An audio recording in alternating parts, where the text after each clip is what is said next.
Hey guys, welcome to my YouTube channel दुर्वा engineering tutorials. आज हम आपको कंटिन्यू करते हुए इंटरनल वायरिंग के वीडियो का पार्ट 2 बताने वाले हैं। इसमें आपको हम सिखाएंगे कि वायरिंग का कौन सा तरीका कहाँ पे अच्छा होगा, उसको जो हम सेलेक्ट करेंगे करने के लिए। तो चलिए शुरू करते हैं। वायरिंग इंस्टॉलेशन का सक्सेस इस पर निर्भर करता है कि वायरिंग किस टाइप की है और उसकी साइज कैसी है, कौन सी वायरिंग करना है, लाइट फैन सर्किट की है और उसकी लाइट और फैन की पोजीशन क्या है। साथ में वायरिंग सिस्टम का मतलब ये है कि वायरिंग का जो इंस्टॉलेशन है वो टेक्निकली इकोनॉमिकल होना चाहिए, मतलब सस्ता होना चाहिए। साथ में ये आसानी से लगाया जा सके, इजी टू इंस्टॉलेशन। तो ये कुछ फैक्टर्स यहाँ पे हम बताएंगे आपको, जिसको आपको कंसीडर करना चाहिए वायरिंग की विधि को डिसाइड करते समय कि which type of wiring will be used in that case. First of all safety purpose, second durability, third appearance, fourth mechanical protection, five permanence, six accessibility, seven initial cost, eight maintenance cost. Safety purpose से भी आपको ध्यान देना चाहिए, क्योंकि अगर कोई भी इलेक्ट्रिकल फायर हजार्ड होता है तो वहाँ पे प्रॉब्लम्स बहुत ज़्यादा क्रिएट होती है। तो ये सेफ्टी पर्पज़ आपको सबसे पहले देखना है। ड्यूरेबिलिटी होना चाहिए, कोई भी प्रोजेक्ट आप बना रहे हैं, कोई भी वर्क कर रहे हैं तो वहाँ पे वो ड्यूरेबल होना चाहिए, अदरवाइज वो अच्छा नहीं होगा कंज्यूमर के लिए। अपीयरेंस अच्छा होना चाहिए, देखने में अच्छा लगना चाहिए जो वायरिंग हुई है। मैकेनिकल प्रोडक्शन अच्छा होना चाहिए, क्योंकि मैकेनिकल प्रोडक्शन अच्छा नहीं होगा तो वायर जल्दी ख़राब हो जाएंगे। स्टेबिलिटी होना चाहिए, स्थायित्व होना चाहिए, मतलब वो हिले डुले ना, वायरिंग करने के बाद हिलने डुलने लगे और अच्छा ना लगे, इधर उधर हो जाए, तो ये सब नहीं होना चाहिए। परिवर्तनशील होना चाहिए कि बाय द वे अगर कोई हमें उसमें एक्स्ट्रा सर्किट जोड़ना है तो वहाँ पे हम जोड़ सकें। इनिशियल कॉस्ट कम होनी चाहिए, मेंटेनेंस कम से कम रहेगा तो अच्छा रहेगा। Wiring materials and accessories. अब जो वायरिंग में यूज होने वाले मटेरियल हैं वो क्या है और वायरिंग किसकी सहायता से कर सकते हैं और कौन कौन सा अलग से मटेरियल उसमें यूज होता है, उसको हम पढ़ेंगे अब। तो वायरिंग में सबसे पहले बात आती है केबल और वायर की। तो जनरली हाउस वायरिंग में होता क्या है कि हम कभी कभी केबल को वायर बोल देते हैं, वायर को केबल बोल देते हैं। तो ये आज आपका कन्फ्यूजन दूर हो जाएगा इसको पढ़ने के बाद में। वायर किसको बोलते हैं, केबल किसको बोलते हैं, तो लेट्स नो। वायर वायर हम उसको बोलेंगे जो एक कोर होगा, उसके ऊपर एक एक इंसुलेशन लगा होगा, पीवीसी इंसुलेशन या फिर कोई भी इंसुलेशन लगा होगा, डाइलेक्ट्रिक शीट लगी होगी, उसको हम वायर बोलते हैं। और केबल हम उसको बोलते हैं जब वायर तो होगा ही, साथ में कई वायर, एक दो तीन चार पांच वायर को स्ट्रैंडेड कर दिया जाए, मतलब उसमें जोड़ दिया जाता है, ऐड दिया जाता है, स्टैंडर्ड कर दिया जाता है, उसके ऊपर से भी इंसुलेशन लगा दिया जाता है। तो this condition will form a cable. So अब यहाँ पे आपको क्लियर हो गया होगा कि केबल हम किसको बोलते हैं और वायर किसको बोलते हैं। प्रैक्टिकल में बेयर कंडक्टर भी बोलते हैं सिंगल वायर को, और वही सिंगल वायर जब स्टैंडर्ड बना करके उसके ऊपर से एक इंसुलेशन और लगा देते हैं तो हमारा केबल का रूप ले लेता है। ठीक है, दैट्स क्लियर। केबल मेनली जो है थ्री पार्ट रखता है। पहला कंडक्टर कोर, जिसमें से करंट फ्लो होता है। दूसरा इंसुलेशन, कोर के ऊपर इंसुलेशन लगा होता है, या इसको डाइलेक्ट्रिक भी बोलते हैं। I am discuss later about insulation and dielectric, what difference between them, a separate video will be provided by me. So here you know only insulation known as a dielectric, dielectric known as a insulation. Conductor से leakage current को ये क्या करता है, insulation बचाता है। साथ में अगर लीकेज करंट होगा तो कोई भी आदमी, कोई भी व्यक्ति उसके संपर्क में आएगा तो उसको शॉक लगेगा। थर्ड क्या है, प्रोटेक्टिव कवरिंग होती है केबल के ऊपर, मतलब इंसुलेशन के ऊपर इंसुलेशन। तो मैकेनिकल इंजरी से क्या करता है, ये केबल के अंदर लगे वायर को सुरक्षा प्रदान करता है। तो ये तीन मेन कंपोनेंट है केबल के। आगे,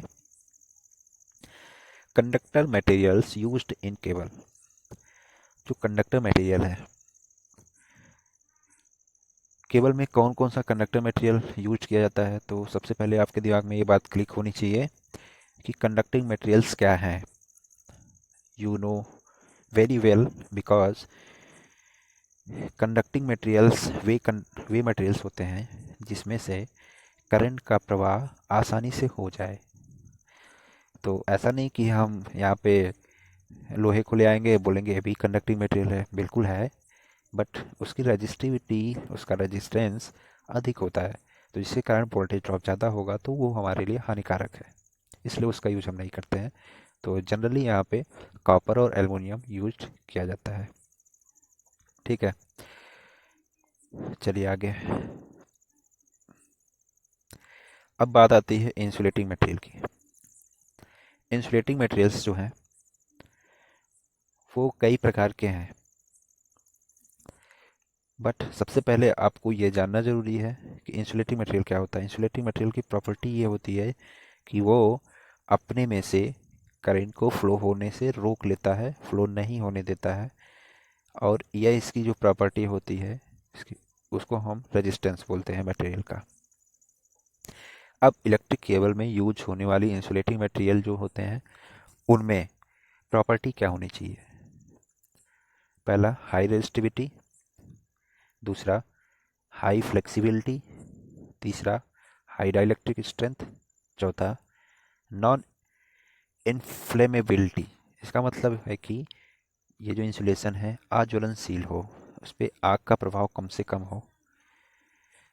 अगला, नॉन हाइग्रोस्कोपिक, ये वायुमंडल से आर्द्रता को अपने अंदर सोखे ना, नमी को अपने अंदर ना सोखे। अगला, हाई रेजिस्टिव टू मॉइस्चर। ठीक है, अगला है आपका capability to withstand high rupturing voltage and temperatures without much deterioration.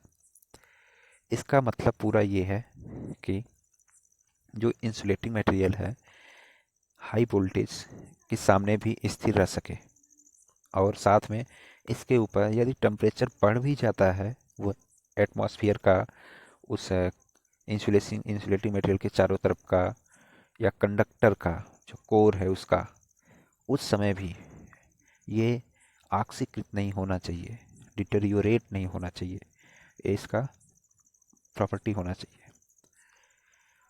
तो इतने सारे गुण अब एक ही इंसुलेटिंग मटेरियल में कैसे मिल सकते हैं, ये तो इम्पॉसिबल है। इसलिए इंसुलेटिंग मटेरियल को बनाते समय उसमें हम कई प्रकार के मटेरियल्स मिला करके बनाते हैं। सपोज केबल में रबर भी यूज करते हैं, बट रबर जो है इसका जो नॉर्मल ऑपरेटिंग टेम्परेचर है ये बहुत कम है, इसलिए हम डायरेक्टली रबर को नहीं यूज कर सकते। तो यहाँ पे क्या होगा, नेचुरल रबर को या हम सिंथेटिक रबर के रूप में या पे बना करके यूज करते हैं। इसकी रिलेटिव परमिटिविटी जो होगी 2 से लेकर 3 के बीच होगी। डाइलेक्ट्रिक स्ट्रेंथ जो होगी 30 किलो वोल्ट प्रति एमएम होती है। ये चीज़ आपको पढ़ाई गई है। रिलेटिव परमिटिविटी क्या है बेसिक इलेक्ट्रिकल इंजीनियरिंग में बताया गया है। यहाँ मैं अगर बताऊँगा तो ये वीडियो बहुत ज़्यादा लंबा हो जाएगा, इसलिए मैं इसी बात बोल रहा हूँ। दूसरा है वेल्केनाइज्ड इंडिया रबर, VIR भी बोलते हैं इसको शॉर्ट फॉर्म में। तीसरा है आपका इम्प्रीग्नेटेड पेपर। चौथा है पॉलीविनाइल क्लोराइड। और अब हम देखेंगे कि ये सभी जो मटेरियल इंसुलेटिंग आप देख रहे हैं, vulcanised India rubber, impregnated paper, polyvinyl chloride, rubber, इन सब में से सबसे ज़्यादा यूज होने वाला है पॉलीविनाइल क्लोराइड। और ज़्यादा मात्रा में यही सभी केबल, कंडक्टर, बेयर वायर, इन सब में यूज किए जाते हैं। इसकी जो प्रॉपर्टी है वो लगभग लगभग हमें जो आवश्यकता है उससे मैच खाती है। तो चलिए, पॉलीविनाइल क्लोराइड इंसुलेटेड केबल क्या है। अब यह केबल जो होगी वो 250 वोल्ट, 440 वोल्ट, 650 वोल्ट, और 1100 वोल्ट के ग्रेड में उपलब्ध होती है। और केसिंग केपिंग बाइटर्न कंड्यूट वायरिंग सिस्टम में इसका यूज किया जाता है। और सबसे ज़्यादा मात्रा में इसका यूज आजकल इंटरनल वायरिंग के लिए पीवीसी केबल का यूज बहुत ज़्यादा हम करते हैं। विदर प्रूफ केबल, विदर प्रूफ केबल की आवश्यकता कहाँ होती है? जहाँ पर हमें जैसे डिस्ट्रीब्यूशन पोल से आपके सर घर तक कंडक्टर, मेन कंडक्टर जो लगाया गया है वो लेके आना है सप्लाई को वहाँ पे। इस केबल का यूज आउटडोर वायरिंग, अभी मैं बता दिया, आउटडोर वायरिंग या फिर आउटडोर से सप्लाई ले आने के लिए करते हैं। या आप ऐसे भी समझ सकते हैं कि इंडस्ट्रियल सप्लाई में भी यूज किया जाता है, जहाँ पे वायुमंडल वहाँ का प्रदूषित रहता हो। और इस केबल में पीवीसी या फिर VIR इंसुलेशन के साथ में विदर रजिस्टिविटी मटेरियल भी यूज किया जाता है, कंपाउंड करके यूज होता है। यह 215 वोल्ट, 650 वोल्ट, 1100 वोल्ट ग्रेड में उपलब्ध होता है। और इस पे तापमान का, केमिकल गैस का इफेक्ट, उसके साथ में बारिश हो रही है उसका इफेक्ट बहुत ही कम मात्रा में होता है, या फिर हम कह सकते हैं कि नहीं होता है। फ्लेक्सिबल कोर एंड केबल, अब देखिए, फ्लेक्सिबल कोर अगर नहीं होगा केबल में या फिर कंडक्टर में जो यूज कर रहे हैं वायर, तो हमें जहाँ से मोड़ना होगा केबल को या कंडक्टर को, वहाँ पे तो पूरा दम लगाना पड़ जाएगा, उसके लिए मशीन लगानी पड़ जाएगी मोड़ने के लिए। इसलिए केबल का जो कोर है या फिर कंडक्टर का कोर है वो फ्लेक्सिबल होना चाहिए, हम आसानी से उसको मोड़ सकें। इसके बाद में आता है XLPE केबल। पीवीसी और XLPE केबल का निर्माण जो होगा वो पॉलीमिक्स से बना होता है। ये बहुत अच्छा इंसुलेशन प्रोवाइड करता है और ये थोड़ा महंगा भी पड़ता है, जिसके कारण इसका यूज हम कम करते हैं। इसके बाद आता है कि अब ये सभी चीज़ें तो हम पढ़ लिए, अब मेन स्विच जो होगा वो क्या है, क्यों लगाएंगे, हमारे इंडियन इलेक्ट्रिसिटी रूल में मेन स्विच के लिए क्या नियम बनाए गए हैं, तो वो अब हम देखेंगे यहाँ पे। देखिए, मेन स्विच जो है वो इंडियन इलेक्ट्रिसिटी रूल 50 के अनुसार जो हमारा एनर्जी मीटर लगा होता है उसके तुरंत बाद लगाया जाता है। और इस रूल में ये भी कहा गया है कि जो मेन स्विच होगा उसके साथ में सुटेबल कटआउट भी लगाए जाने चाहिए। ये इसलिए आवश्यक है कि जो एक्सेसिव करंट है उससे सुरक्षा प्रदान की जा सके। साथ में मेन स्विच के साथ इसको, या वो डायरेक्टली एक फ्यूज यूनिट सहित मेन स्विच आती है उसको यूज़ कर सकते हैं, या फिर मेन स्विच के बाद में फ्यूज यूनिट आप सेपरेट भी लगा सकते हैं, लेकिन लगाना ज़रूरी होता है इंडियन इलेक्ट्रिसिटी रूल के अनुसार। तो जब स्विच और फ्यूज ये सभी कंबाइंड यूनिट में आते हैं तो इसके आधार पे इसका नाम रख दिया गया आयरन क्लैड स्विच। ठीक है, तो आयरन क्लैड स्विच जो है इसको 3 पार्ट में डिवाइड किया गया है। पहला पार्ट है, इसका पहला नाम कहेंगे डबल पोल। इसमें क्या होता है कि सिंगल फेज होता है, उसके लिए एक पॉइंट होता है, और साथ में 2 वायर, सिंगल फेज 2 वायर का मतलब एक फेज और एक न्यूट्रल वायर के लिए होता है, और इसको कंट्रोल करने के लिए एक हैंडल भी लगा होता है।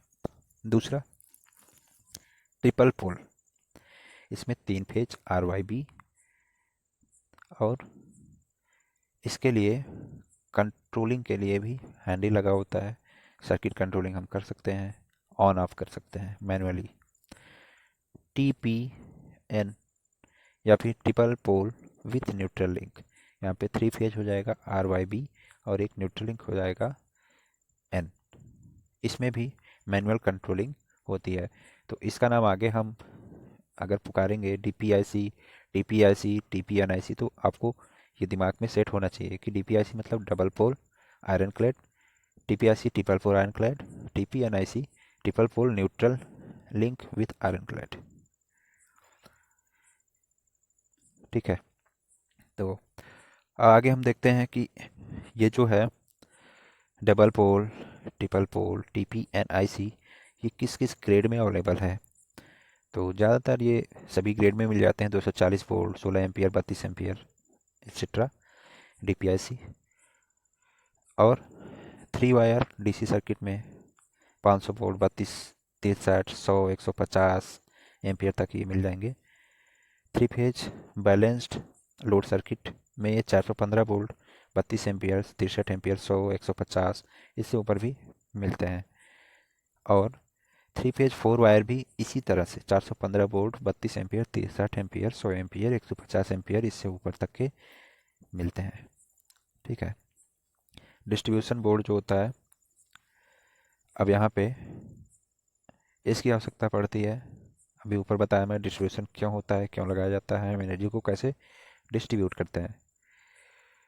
तो एक यह क्या है, एक असेंबलिंग पार्ट होता है, इसके ऊपर विभिन्न सर्किट के लगे होते हैं, और यहाँ से फिर हम सब सर्किट बना सकते हैं।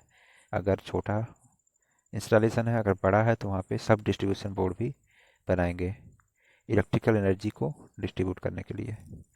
और यहाँ आवश्यक ये हो जाता है कि इसके साथ में एक अलग से फ्यूज यूनिट या फिर एमसीबी लगाते हैं, जो बैकअप प्रोटेक्शन प्रोवाइड करता है।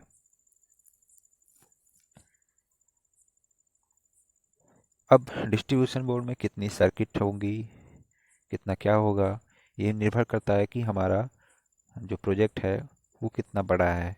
ज़्यादा बड़ा होगा तो ज़्यादा सर्किट उसमें से निकलेंगी, अगर छोटा होगा तो कम सर्किट निकलेंगी। अब हमारे पास में फ्यूज बोर्ड जो होते हैं उसके बारे में जानना आवश्यक ये है कि इसके क्या क्या स्पेसिफिकेशन होने चाहिए और कौन सा फ्यूज कहाँ पे लगाया जाना चाहिए। तो for medium size residential building के लिए ज़्यादातर 6 वे 16 एम्पियर 240 वोल्ट हम यूज करते हैं। दूसरा, मोटर इंस्टॉलेशन के लिए 6 वे 415 volt 300 ampere triple fold with neutral या फिर विदाउट न्यूट्रल आईसीडीबी यूज करते हैं। ये इंडियन इलेक्ट्रिसिटी रूल के अनुसार अप्रूव्ड है। कंड्यूट कंड्यूट जो होती है ये मुख्य रूप से 4 प्रकार की होती है। पहला, लाइट गेज स्टील या प्लेन हम कह सकते हैं। Heavy gauge steel. तीसरा, फ्लेक्सिबल कंड्यूट। चौथा, PVC conduit. Flexible conduit starter और जो आपका मोटर होता है उसके बीच लगाते हैं, और मेन स्विच और स्टार्टर के बीच भी ऊपर से फ्लेक्सिबल ही लगाते हैं। तो इसकी भी आवश्यकता पड़ती है, बट पावर वायरिंग में पड़ती है। अब देखिए, लाइट गेज स्टील कंड्यूट जो होता है वो क्या है। इसका मतलब यह है कि ये कंड्यूट हल्का होगा, ज़्यादा भारी नहीं होगा, और ये स्पेशल पर्पज़ के लिए यूज किया जाता है। तो स्पेशल पर्पज़ के लिए सपोज जहाँ पे आपकी पावर वायरिंग हो रही है, जहाँ पे ज़्यादा कंडक्टर्स ले जाने हैं, आग के लगने का भय बना रहता है, वहाँ पे हम लाइट गेज स्टील कंड्यूट का यूज़ करेंगे। और एक्सटर्नल डायमीटर जो इसका होगा वो 12, 16, 19, 25, 31, 38 और 50 mm में हमें ये मिलेगा। तो अब हम ये कैसे डिसाइड करेंगे कि 19 mm का लगेगा, कि 25 mm का लगेगा, कि 38 का लगेगा, कि 40 का लगेगा, कि 50 का लगेगा। ये डिसाइड होता है कि कंड्यूट से कितने नंबर ऑफ वायर्स गुजरने हैं उसके अनुसार।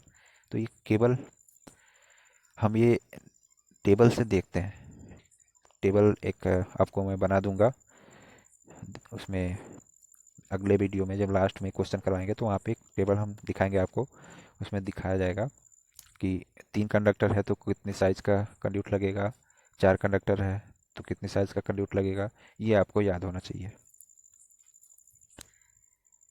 उसके बाद आता है दूसरा, heavy gauge screwed steel conduit. यह काफ़ी महंगा होता है, और लेकिन इसका उपयोग हम परमानेंट इंस्टॉलेशन के लिए करते हैं। सुरक्षा जहाँ, सेफ्टी जहाँ बहुत ज़्यादा रिक्वायर्ड हो। और इसमें जो है केबल के लिए ज़्यादा सूटेबल होता है, ज़्यादातर इंडस्ट्रियल वायरिंग में यूज़ किया जाता है। और ये 3 मीटर से 5 मीटर की लंबाई में अवेलेबल होता है।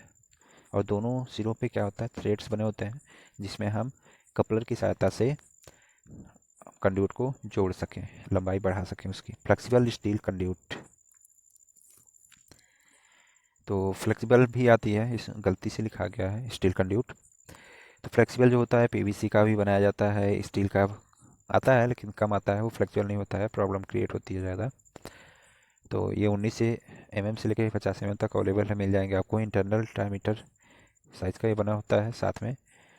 यह जो है आप ज़्यादातर यूज करते हैं कॉमन कनेक्शन के लिए। कॉमन कनेक्शन मतलब जो मोस्ट कॉमन मोटर जो कनेक्शन होता है वहाँ पे यूज़ करेंगे। या फिर ये जो है एल्बो के साथ में, इसकी लंबाई ज़्यादा होती है, एल्बो जोड़ करके हम मतलब एल्बो जो होगा उसको लगा के मोड़ सकते हैं इसको। पीवीसी कंड्यूट, इस टाइप के कंड्यूट का उपयोग इंटरनल वायरिंग बहुत ज़्यादा होता है, वेट में हल्के होते हैं, साथ में इसमें शॉक प्रूफ होता है और इसका दीमक रोधी होता है, फायर रेजिस्टेंस होता है, आम्ल रोधी, क्षार रोधी, जंग रोधी और भी बहुत कुछ। ठीक, तो पीवीसी कंड्यूट जो है ज़्यादा बहुत ही अच्छा माना गया है, ज़्यादातर ही यूज किया जाता है अंडरग्राउंड और ऑन सरफेस पे, दोनों पे। कंड्यूट एसेसरीज एंड फिटिंग्स, ये सभी चीज़ें मैं इसलिए पढ़ा रहा हूँ क्योंकि ये पावर वायरिंग में भी काम आती हैं और इंटरनल वायरिंग में भी काम आती हैं, इसलिए ये पढ़ाना आवश्यक है। तो यहाँ यहीं से आपका बेस बनता है कि हम वायरिंग में कौन कौन सा मटेरियल, कौन कौन सी चीज़ें यूज़ करेंगे। तो आगे आने वाले टाइम में आप जब क्वेश्चन करेंगे, उसका लिस्ट मटेरियल प्रिपेयर करेंगे, तो आपको दिक्कत नहीं होगी। कंड्यूट की एसेसरीज क्या है? कंड्यूट कपलर, कंड्यूट को जोड़ने वाला, बेंड्स, एल्बो एंड टी, जहाँ पे टी जॉइंट मतलब एक लाइन इधर से आ रही है, एक लाइन इधर ले जाना है, नीचे बोर्ड की तरफ ले जाना, तो वहाँ पे टी जॉइंट लगाएंगे। एल्बो लगाएंगे, एल्बो जहाँ पे हमें एक दीवार से दूसरी दीवार पार करना है या फिर वहाँ से टर्न लेना है, वहाँ पे लगाते हैं। कपलर्स का यूज हम कपल करने के, जुड़ने के लिए करते हैं। Conduit bushings, clip and boxes. अब लाइटनिंग एसेसरीज एंड फिटिंग्स, तो सबसे पहले आता है स्विच, बेस मटेरियल, बस, और उसके बाद कलर, उसके बाद में ऑपरेशन के आधार पर ये क्या कैसे हैं स्विचेज। जैसे स्विच जो है वो कई भागों में डिवाइड की जाती है। शटरिंग स्विच होती है, एक स्विच आती है जिसमें लाइट जलती रहती है, वो उसका यूज़ कहाँ करते हैं। तो ये इनके यूज़ के आधार पर स्विच को कई भागों में डिवाइड कर दिया जाता है। ठीक है, उनका जो बनाने का तरीका है, जिस मटेरियल से बनते हैं उसके आधार पे पोर्सिलिन या बेकेलाइट स्विच है, वाइट और ब्लैक और ब्राउन कलर स्विच है, और वन वे स्विच है, टू वे स्विच है, two way centre off switch है, इंटरमीडिएट स्विच है, डबल पोल स्विच है। ये सभी टाइप की आती हैं। तो जहाँ पे जो आवश्यकता होगी उसके हिसाब से हम स्विच का यूज़ करेंगे, वो हम वहाँ पे पर्टिकुलरली बताएंगे कि यहाँ पे डबल पोल यूज़ करना है, टू वे स्विच यूज़ करना है या सिंगल वे स्विच यूज़ करना है। वन वे स्विच क्या है? तो इस टाइप की स्विच ज़्यादातर आप ये ऐसे समझिए कि वन वे, एक ही रास्ता मिलेगा जाने के लिए करंट को। जैसे फैन की स्विच ऑन किए, टक फैन चलने लगा, बल्ब की स्विच ऑन किए, बल्ब टक बल्ब जलने लगा, फ्रिज की स्विच ऑन किए, फ्रिज चलने लगा। तो वन वे स्विच ये हो जाती है कि एक ही डायरेक्शन में ये ऑन होता है सप्लाई। उसके बाद में ये 5 एम्पियर, 6 एम्पियर तक, 16 एम्पियर तक आते हैं। उसके हिसाब से इसकी प्राइस भी बढ़ती रहती है। टू वे स्विच, देखिए ज़्यादातर ये स्विच इस टाइप की बनी होती है, इसमें दोनों तरफ एरो बना होता है। मतलब अगर हम ऊपर ले जाएंगे तब भी सर्किट ऑन रहे, सर्किट से करंट फ्लो होगी, नीचे ले आएंगे तब भी सर्किट से करंट फ्लो होगी। तो इस टाइप की स्विच ऐसी जगह यूज की जाती है जैसे कॉरिडोर लाइटनिंग में, कि हम एक स्विच को ऑन करें, यहाँ पे बल्ब जल जाए, अगली स्विच जब दबाएं तो पीछे वाला बल्ब बुझ जाए, फिर आगे बढ़ें, उसको दबाएं तो पिछला दूसरा बल्ब बुझ जाए। इस तरह से आगे बढ़ते जाएंगे, हमारी स्विच पीछे का लाइट बुझता जाएगा। तो स्ट्रीट लाइटनिंग में भी इसको हम स्टेयर लाइटनिंग में भी यूज करते हैं टू वे स्विच को। और इसमें कंट्रोलिंग दो जगह से होती है। डबल पोल मेन स्विच तीसरी है। इसका उपयोग हम इंटर लिंक्ड स्विच की तरह करते हैं जब सप्लाई वोल्टेज 250 से कम हो या फिर जो करंट है 5 एम्पीयर से कम हो, तब हम इसका उपयोग करेंगे।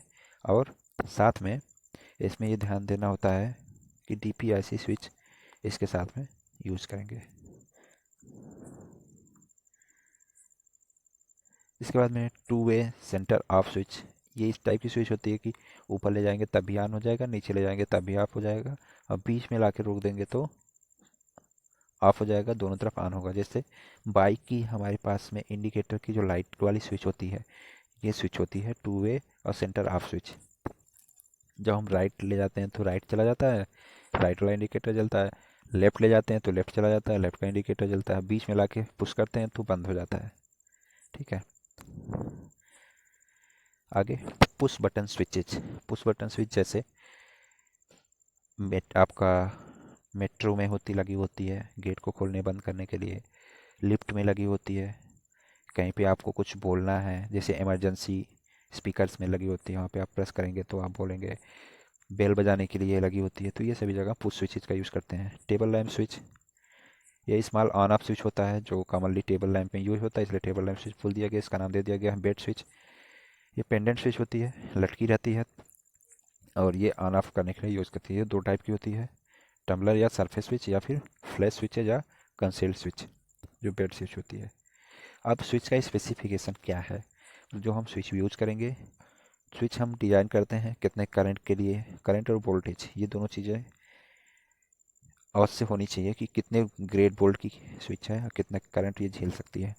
सिंगल वे है, बैकेलाइट मतलब किस मटेरियल की बनी है। जैसे हम स्विच अगर लेने जाएं मार्केट में तो हम क्या बोलेंगे, या फिर जो बेचने वाला दुकानदार है वो आपको क्या समझाएगा, वो ये समझाएगा कि ये स्विच जो है 6 एम्पियर तक झेल सकती है, 250 वोल्ट ग्रेड की है, और बैकेलाइट बेस है इसका, इससे बनी हुई है, इसका कलर वाइट है, और यह वन वे स्विच है। ये इसका स्पेसिफिकेशन हो गया। इसके बाद में आता है वायरिंग एसेसरीज में सीलिंग रोज। अब ये मत समझ लीजिएगा कि जो छत में गुलाब ले जाके लगा देंगे वो सीलिंग रोज हो गया, नहीं। ये सीलिंग रोज ये होता है कि जैसे हम जब लगाएंगे वायरिंग के समय पे एक टर्मिनल वहाँ पे पॉइंट बन जाता है, उस पॉइंट से हम किसी भी फैन को, लाइट को सप्लाई दे सकते हैं। तो ये गोल सा होता है, छत में चिपका चिपका रहता है, तो इसको आप ऐसे समझ लीजिएगा, देख करके घर पे आपके लगा होगा। स्पेसिफिकेशन ऑफ सीलिंग रोज। अब वही बात आ गई यहाँ पे भी कि सीलिंग रोज लगा रहे हैं भाई, तो वो कितने वोल्ट ग्रेड का है, कितने एम्पीयर तक झेलेगा, सहेगा, और उसके साथ में वो एक टर्मिनल, दो टर्मिनल का है कि तीन टर्मिनल का है, और कितने वे उसमें हैं आने जाने के रास्ते। Socket outlets. तो सॉकेट आउटलेट्स क्या हैं, जैसे हम चार्जर पिन जहाँ ले जाके लगाते हैं स्विच बोर्ड में, वो सॉकेट आउटलेट होता है। टीवी का प्लग लगाते हैं, रेडियो का प्लग लगाते हैं, टेबल फैंस का प्लग लगाते हैं, प्रेस का प्लग लगाते हैं, इलेक्ट्रिक ओवन का लगाते हैं, और किसी अन्य उपकरण का लगाते हैं। तो जिस पॉइंट पे ले जाके हम लगाते हैं प्लग को, उसको बोलते हैं सॉकेट आउटलेट्स। इसका भी स्पेसिफिकेशन होता है, 2 पिन का है, 3 पिन का है, 240 volt 6 ampere, 650 volt 16 ampere, 32 ampere, अलग अलग निर्भर करता है। प्लग इलेक्ट्रिकल उपकरण के लिए सॉकेट आउटलेट से जो सप्लाई हमें लेना है वहाँ पे प्लग का यूज़ करते हैं। ये 2 पिन होता है, 3 पिन होता है। अब इसका स्पेसिफिकेशन क्या होगा, कितने एम्पियर तक करंट को झेल सकता है, कितने वोल्टेज तक यूज कर सकते हैं। Lamp holders. अब हम जो बल्ब लगाएंगे, एलईडी लगाएंगे, ट्यूबलाइट लगाएंगे, उसको होल्ड करने वाला भी होना चाहिए। आसमान में लटका देंगे या तार से बांध के लटका देंगे, जैसे लटका के आएंगे पीछे से गिर जाएगा। तो उसको होल्ड करने के लिए लैंप होल्डर्स लगाते हैं, जो हमारी लाइट्स होती है उसको ही सपोर्ट प्रदान करते हैं। उसके बाद आता है फ्यूज। फ्यूज को हम ऐसे भी मान सकते हैं कि जो हमारा बड़े सब स्टेशन पे सर्किट ब्रेकर लगा होता है, सर्किट को ब्रेक करता है, उसी तरह फ्यूज भी हमारा एक सर्किट ब्रेकर होता है। बट ये self fault detecting, self operating होता है। यह high current, short circuit current, overload, इन सभी से हमें सुरक्षा प्रदान करता है, हमारे सर्किट को और हमारे उपकरणों को भी। Fuse element material. अब देखिए भाई, फ्यूज की बात की गई तो फ्यूज जो लगेगा उसको हम एलिमेंट बोलते हैं फ्यूज के। हम फ्यूज फ्यूज जनरली लैंग्वेज में बोलते रहते हैं, बट आप टेक्निकली देख बोलेंगे तो फ्यूज एलिमेंट बोलेंगे। वो किस मेटेरियल का बना होता है और उसमें कौन सा गुण होना चाहिए। तो जनरली जो हम यूज करते हैं घर में वो टिन और लेड एलॉय का बना होता है। लेड 37% होता है, टिन 63% होता है। ये अप टू 15 एम्पीयर तक यूज़ करते हैं। उसके बाद में हमें कॉपर वायर फ्यूज़ का उपयोग करना चाहिए 15 एम्पीयर से ज़्यादा का अगर लोड है। और उसके बाद में सिल्वर फ्यूज़ का यूज हम मुख्य रूप से ज़्यादा मात्रा में करते हैं। तो आइए पहले हम सीख लेते हैं कि फ्यूज एलिमेंट के मटेरियल का क्या गुण होना चाहिए। सबसे पहला गुण ये होना चाहिए कि उसका मेल्टिंग पॉइंट कम से कम होना चाहिए कि current flow, high current flow हुई, हीट जनरेट हुआ, गल गया।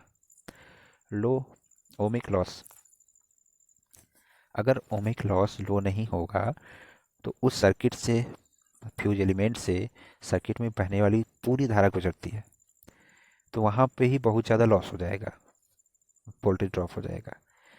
तो ये भी गुण होना चाहिए। तीसरा गुण ये होना चाहिए कि हाई कंडक्टिविटी होना चाहिए।